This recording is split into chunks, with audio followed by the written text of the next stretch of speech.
What up, my foolies? It's your boy Tom, fully back in here with another part of my ramble. Which, if you're unaware, it's a series basically just to let my brain do its thing and go off the rails as much as it wants to. But yeah, this felt like this topic was appropriate. You know, you read the title, I'm sure, as a lot of us know and found out last night. One of the greatest minds in the animation world sadly passed away. His team put out a letter to let his fans in the world know of his unfortunate timely passing. And as again, many of us, I'm sure everybody's still in shock as much as I am. First and foremost, of course, prayers and thoughts to the Toriyama family. Everybody close to him knew him, on a personal level. Even people like me, the fans, the avid watchers and game players and manga readers and all of us, I hope you find the strength to pull through this. Just know we have each other. Even just talking about this, it's weird. It's like it's so surreal. You know what I mean? Like and I put it up there for me, sort of like an impact. Is when that man behind me passed away. Like that was my childhood hero. So was Toriyama for a lot of us. And I just pray for the strength and the condolence and the comfort. Hope many of us find. But I kind of just wanted to do this video to get things off my chest. Like I said, I found out last night, like most of us did. I was scrolling through some videos last night about to tear me up a midnight snack. You know what I'm saying? And I'm on the lit side as well. Okay, you know what I'm saying? Just chilling the night away. And saw a video from Gresh, and it said, "Thank you, Toriyama Sensei." Y'all know who Gresh is, prominent Dragon Ball Legends guy. He's the truth DT of Dragon Ball Legends, basically. I thought he was like, I thought he was kind of like a sarcastic title, sarcastic name, like he's being kind of unserious, like one of those videos. I was like, what has Legends done did to that man now? And I just kept scrolling. That time of the night, NBA drops all the freaking highlights at one time. So, but I see also D3 posts. Thank you. He just straight up, his title was just saying, Akira Toriyama passed away. I was like, dude, what? What? You hit up Twitter, dude. Twitter's gonna let me know in like 0.5 seconds, dude. And I did. I go open it up and instant like smack in the face. I was like, oh, he's talking about it. Let me go to trending section. Trending, everybody's talking. I'm like, okay, well, dang. Wow. And I remember I put my phone down, went back to look for a video, but I just, the whole time in the back of my head, that's all I just kept saying was just wow. Like that, nothing, I couldn't think of anything else because of it, just what this man has done for many of us, and me personally. I mean, my introduction to Dragon Ball Z was also like most of us, some of us. I got a promo after school, like third, fourth, fifth grade, around that time, when Toonami used to come on Cartoon Network, and I saw it. Like, it was like, the little trailers, how little robot dude to sit there and he'll talk about what show's about to come up or something, or catch it later, and it was freaking Trunks sitting there talking to Mech Freezer, you know what I'm saying? Like, talking, hand on the sword, blue jacket, the collar up, you know what I'm saying? The baggy pants and his silver hair, you know what I'm saying? Like, I was like, yo, who is this? This man is cool. Like, who? Ooh, make sure we cut that out, me. Ow. Boy, that was one of them strong sneezes. Anyway, yeah, I seeing Trunks for the first time is what like put me on to the series and Toonami, and watching it daily, like something to come home to every day after school. I would literally do my homework. You know how we did homework as kids. Do my homework just so my dad would let me watch TV before dinner. Back when we had a dinner time, we had to attend to kids. It's kind of foreign, but 4:30. I remember 4:30 p.m. for me, down there in little Georgia. You know what I'm saying? And it was beautiful. And to the point, like, you know what I'm saying, I wanted, the big black baggy pants. I wanted blue jacket, which I had a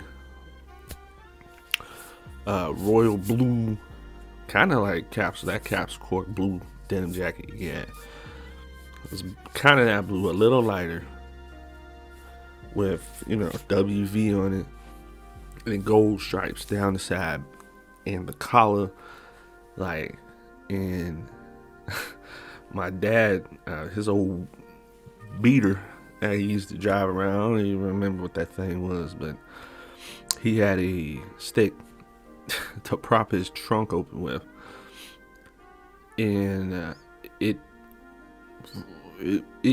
used to be a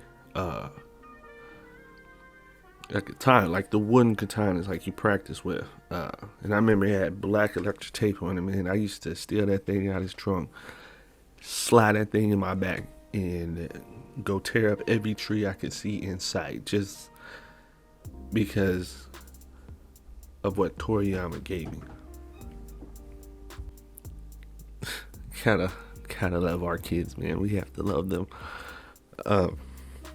Yeah, I remember wanting to be Trunks so bad, just because of this man, to the point, start going to school. Man, shout out my man Oric and Byron, you know what I'm saying, G Money, my man Marvin. Like, we used to come with school with thick ass folders of just pictures printed out, just to like show each other, trade pictures, draw the pictures, trace them, like whatever. Like, it was just like took over me instantly. Like, it became like one of my favorite things to see and want to watch. And of course my dad was, anime stuff, but that's the devil's work. Crazy mess, bro. Like, you watch porno, shut your mouth.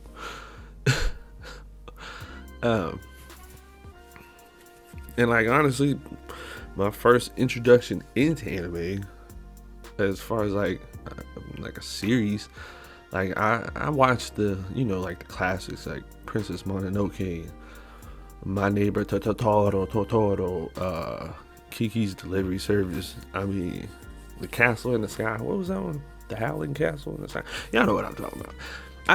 Those ones I've seen. You know what I mean? That was kind of like, those are like my movie introductions into like that kind of style anime. But as far as like a series goes, it was Dragon Ball Z, man. During the kind of like beginning of the Cell Saga, like very, very beginning. Android Cell, like that beginning. Hell of a time to join too. And I mean, it's just the imprint this man left on my childhood. Again, most of us, like, sure, plenty of us try to do a Kamehameha or Gallagher or Spirit Bomb. Like, we've tried. We've made up these attacks. We fought with our friends and did these attacks in our mind. And I was there. I'm with y'all. I get it. You know. Like even to the games, like which one can you not talk about? The classic Budokai, you think Chiaichi, freaking the legacy of Goku on the handheld, you know what I'm saying? The card game. I never really got in a card game, but it was still Dragon Ball Z, and somehow ended up with cards. Back when Yu-Gi-Oh cards and Pokemon cards were like the hot topic at school. In the bring, and you brought your binder in and stuff and traded with your friends, or just showed off your collection. Like, somehow Dragon Ball Z got in my collection too. Like, just because it was Dragon Ball Z, like that was just how crazy it was.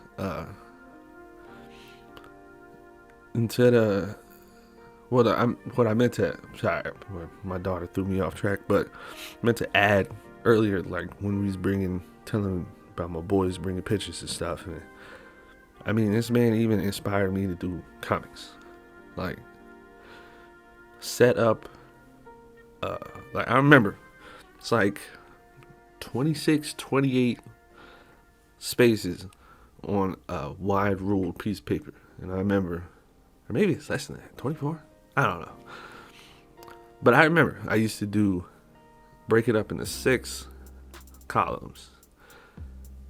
Well, no, 6. I would go 6 line spaces and break it up into 4 columns. And then I would do my vertical lines to get the panels to look right, like comics. Like even small panels to like do like zoom ins and stuff like that. And then I wasn't into the manga and stuff like that. Back then, I mean, I read Shonen Jump and stuff like that. If one of my boys had the book, he brought it to school, I'd ask to read it. But this man inspired me in 5th grade to want to do comics. Like, mine was more set up like Sunday comics, like side by side panels and stuff. Like, but it was just, I don't know, just like that's just what he did for me. You know what I'm saying? But yeah, I mean, even back to the games, I talk about it all the time. I'm playing, still to this day, I have like 2,400 days plus in the hit Dragon Ball Z mobile game, Dragon Ball Z Dokkan Battle. Boom. But yeah, bow. Like religiously.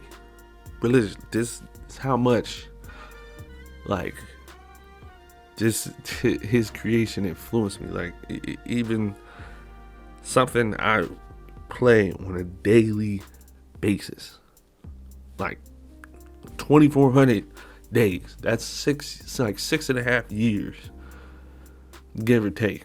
Like I've been with this game since its 3rd anniversary, and it's going on its 9th on the global side. JP is the Japan version has already had their anniversary, and global's getting ours. But But soon those two versions are gonna be synced up. It's gonna be super lit, because that's us in that community. That's what we always wanted. But see what I mean? See what I mean? How impactful this man has been. He has a whole community for a mobile game with millions of players stand beside each other, even on two different versions. Like, we have our differences, of course, just like any other community. This is better, this person's better, they need to do this and that, you know what I'm saying? But at the end of the day, we're still talking about it. Like, it's just, you see it, you know what I'm saying? You see it, like my shirt, my rag that I've always wear, my pants, you know what I'm saying? Like, my two statues back here, Goku and Gohan. I mean, if y'all been around, like my painting I did of Roshi, which is basically this picture, which is my lock screen. It's been my lock screen for the past few months. But my picture of Master Roshi, my picture of the Broly movie, Blue Vegeta and Goku going against Broly, like, don't even get me started on the movies, man. Like, this man's impact has just been crazy, and that's why for me, I put it up there with Bean. You know, I was legit torn up last night, and you know, on the more personal side, recently I've lost two people in two different families, you know, or heard about, you know, somebody losing somebody close to them, and you know, it put things into perspective. And I don't want to go and sound all cliche, but you know, I don't care. Some things need to be said over and over and over again, to kind of get the point down, and that's just enjoying life while we're living. It's my philosophy when it comes to people passing. My grieving is more so, I'm hurt, I'm broken, you know, the memories flood in, all that stuff. But as part of like my healing process is, I tell myself every day, you know, be thankful, because you know that person's not here, but you are. You still have their memories. You can continue to carry on and still be what they will always remember you as well. And vice versa. I mean, I always tell people, you know, never let anybody die twice. You know what I'm saying? Always, you know, keep them alive. Keep their name alive. Well, my controller. Oh, God, I forgot to fix my controller anyway.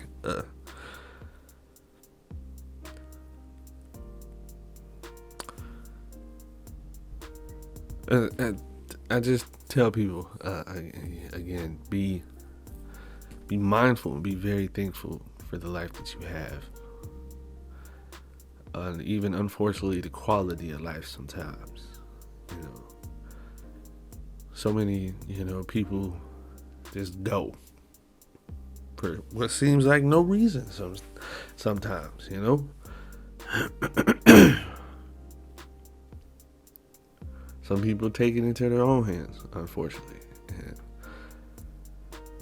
that's why I think it's important to just love each other. Try to live a life of love and peace.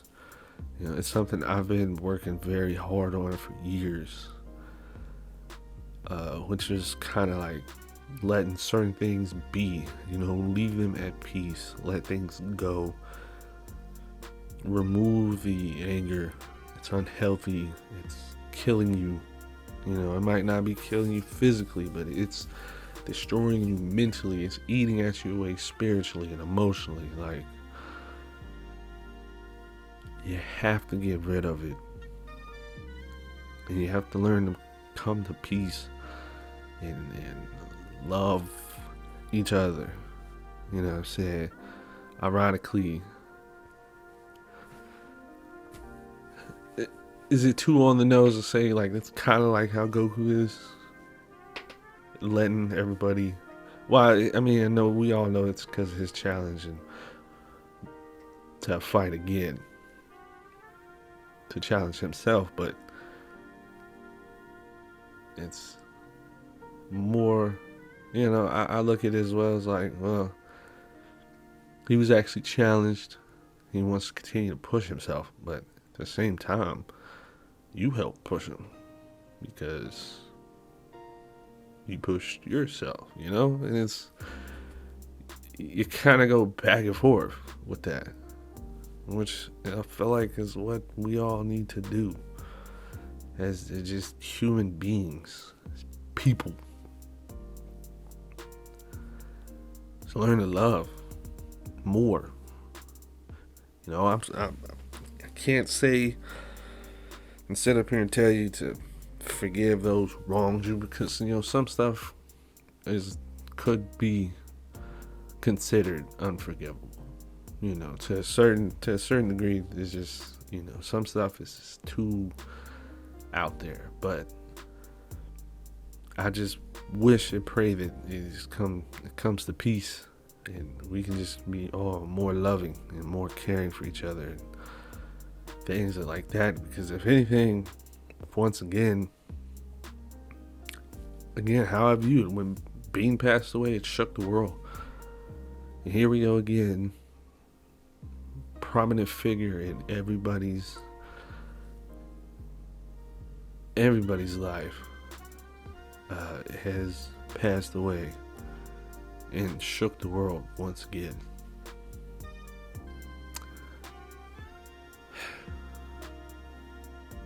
So in closing,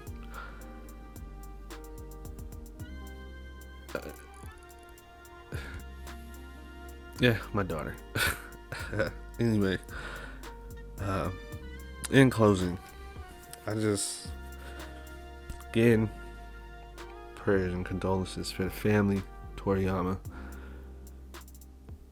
Prayers for the fans and fanatics as myself, and everybody else taking it to their own degree, because everybody has their own story. Yeah, just know you're not alone. I love you. I say that in every video. I mean it. I don't care if I don't know you. I don't know what you've done in life, what you've been through. It does not matter. It don't matter to me. That love is still need to be shown and said while you have a chance to say it. So I do genuinely love each and every one of you. I do. And I'm sending all that love to the fans, the hurting hearts, the family members. Continue to grow, continue to play, have fun, Kame style. And I hope you find comfort. I hope we all do. Hope we make the best of it, of what's left behind. I hope we continue to carry on his legacy, which I'm sure will be around for a cajillion years, hopefully. That's going to be it for this one. I appreciate those tuning in and listening to my story. Akira Toriyama, thank you, Sensei. I really, really do mean it.